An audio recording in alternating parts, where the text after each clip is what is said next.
Welcome back, Naughty Nation. Today I'm going to show you how to put the perfect, exquisite coat on a countertop. The Naughty Artisan.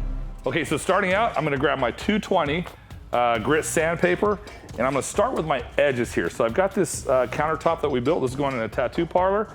I'm going to lightly sand these. What I'm trying to do is create a mechanical bind. What I don't want to do is pour epoxy in there and risk delamination. So what I'll do is I'm going to lightly sand the top. That's going to allow me, when I pour the epoxy, gives it something to bite onto and hold onto so we don't have an issue. I'm going to start out with these rounded corners. Now I'm going to do it by hand and ever so lightly. It doesn't take a lot. We just want to abrade the surface there, and I'm going to grab the front lightly like that. Not trying to go crazy. What I really don't want to do is burn through this front right here. In the past, when I've gone just nutso or I've used a palm sander, this is the easiest part to burn through, this little corner as it goes over the top. So make sure you I'm not putting any pressure here, letting the sandpaper do all the work. I'm just lightly roughing that up along the front as well, and you're good to go. We're actually gonna be adding a second layer of epoxy to it, so it's gonna add extra thickness, extra durability, extra impact force. It's gonna be better all around. Okay, now that I've sanded these fronts, I'm actually going to attach the same 220 to my palm sander, just like this. And I'm gonna lightly sand the top surface. So I'm not gonna go over the edges and risk it. Just to keep it flat, I'm not putting a lot of pressure. Let the sander do the work.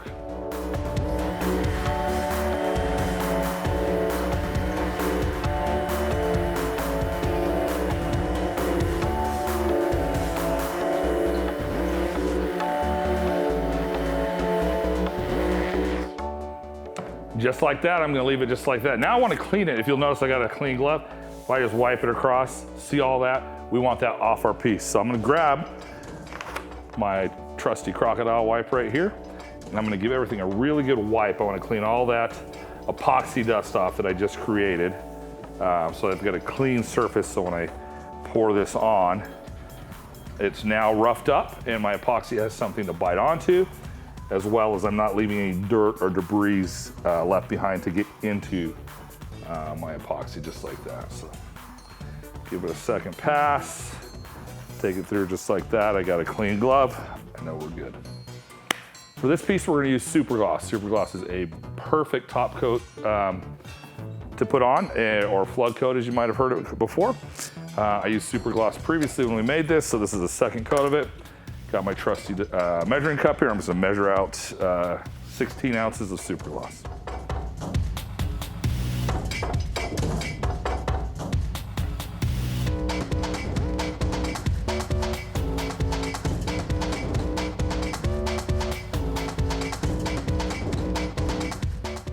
All right, this is a perfect time to put in your Vegas sizzle embellishment, fine glitter, anything like that. So this is a pearlescent metallic that we put on. So we put white metallic and violet pearl in this coat when we made it.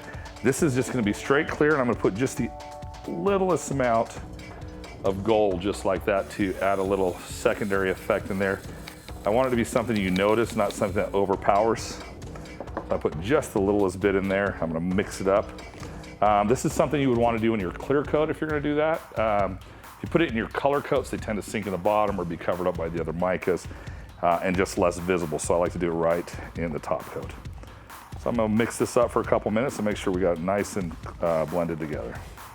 All right, now that I've got my super gloss mixed up, what I like to do is I'm gonna pour on the back third a line just across with all of my resin that I'm gonna set just like there. Now, I make and sell these. This is made of a material epoxy won't stick to. So I use it, it leaves the perfect amount of material behind when you're troweling epoxy out, so that you're able to evenly distribute it across the board. When epoxy dries on it, you just grab it and you flex it like that and pull it right off. It's great to work with. That's what I'm gonna use to do the finish on this. So I'll drop the link for that below. So what I'm gonna do, I'm trying to keep my material on the board before I push it all off. I'm just trying to evenly distribute it to start out. So I'm gonna go back and forth, just like this. I'm doing it in reverse. Normally I'd be standing in front of it, but I wanna make sure that you guys got a good camera shot, so forgive me. It's like riding left-handed when you're right-handed. All right, so I've got my surface covered. I've still got my mask there. I'm gonna come across the front, just a little bit, pushing it over so that I get a nice coating on the front, just like that. The trowel lets me do that. And I'm gonna come along the side, same thing, just pushing enough over the edge that I could rub it just like that. I want the entire thing wet and smooth so that it will self-level and even itself out. Same here. I'm gonna bring some of this material with me to this side. Push it over the edge just like that. Those are my 3 front-facing edges. I'm done with the trowel that place. Make sure you rub your edges really well so that you have a nice result. You don't want any weird fish eyes or grip marks. That's how you prevent that. Super Gloss doesn't have a problem with that. It's just a perfect viscosity. Now that I've done that, I've got a few pock marks and stuff, so par for course, I'm just gonna tap this baby out. Tapping it out, make sure I've got contact with my entire surface, gives me a second chance to look at it, make sure there's nothing that I wanna miss, or something that I missed that I wanna fix before it cures in. Something you wanna watch out, like me, I got this long brown hair. I should be wearing a hat right now, but I'm not. Pro tip, wear a hat when you're doing this. Little piece of hair falls in there, you got Jurassic Park in here, and it just becomes an issue. And that's all your clients will see if you do that. You'll end up having to redo it. So now that I've tapped that all out, I'm gonna let it sit for about 2 minutes, and we're gonna give it 1 pass for with the torch, 1 pass for glass. That's how it goes with Super Gloss, and we'll be ready to go. All right, now we've let it sit. I'm gonna go ahead and give it a pass with the torch, and this will lay out just like glass. All right, so here's a tip that you wanna keep in mind. Make sure you're using 3 ounces per square foot. We wanna have enough material on there so when it levels out, we have a beautiful plane of glass, that the appearance of. Oh, you were saying, I heard you. Oh, no. Corey's worried about his 3 inches. All right, so I have enough material on this countertop right here. I'm gonna hit it with the trusty torch. It's gonna lay out beautifully. Then we're gonna let it set overnight and we'll be done.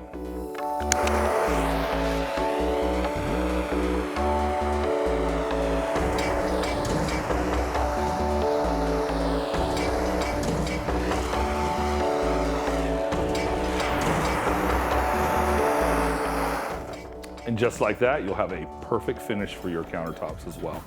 You can leave it like this, or if you'd like, if you're rough on your countertops, you're gonna throw a lot of stuff on, you can apply a top coat after this dries. Really depends on how you're gonna use it or your clients are gonna use it. Now remember, we don't ask for any money out of this channel, but we do ask for 3 things. If you like this video, go ahead and give us a like. If you like this channel, please subscribe to it. And if you really like it, hit that bell so next time we have a video, you're the first to find out.